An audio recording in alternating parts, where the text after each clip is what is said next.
شیخ مولانا محمد ادریس چې د شیخ ادریس په نوم مشهور دی د پاکستان په صوبه خیبر پښتونخوا ضلع 400 کې په کلی تورنګزو کې پیدا شوی دی. شیخ ادریس په 1961 کې د حکیم مولانا عبدالحق په کور کې پیدا شو، کم چې د خپل زمانې یو مشهور مذهبي شخصیت وو او مقامی خلکو به هغه د مناظر اسلام په نوم پیژندو. د هغه نیکه مفتی شهزاده شیخ الحدیث وو چې د دارالعلوم دیوبند نه فارغ التحصیل وو. مولانا شیخ ادریس صاحب د بین الاقوامی شهرت یافته مذهبي رهنما او سکالر مولانا حسن جان زوم دی.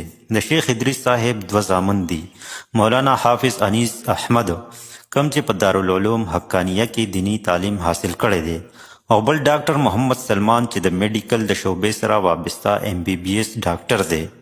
مولانا شیخ ادریس صاحب د 2002 نواله د 2002 پورې د صوبایي اسمبلی ممبر هم پاتې شوی دی او د دوی تعلق د جمعیت علماء اسلام سره دی، کوم چې د پاکستان غټه مذهبي پارټي ده.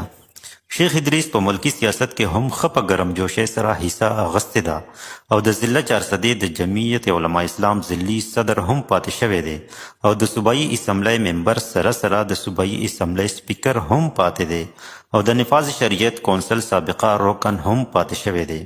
د شیخ ادریس صاحب تعلیم: شیخ ادریس صاحب د خپل ابایی کلی جامعه نعمانیه نه تعلیم حاصل کړی دی او اعلی دینی تعلیم د دارالعلوم حقانیه نه حاصل کړی، کومه چې په اکوړه هټک کې واقع ده، او د دې سره سره د پېښور یونیورسټۍ نه MA عربي او MA اسلامیات په ښو نمبرو سره پاس کړي دي.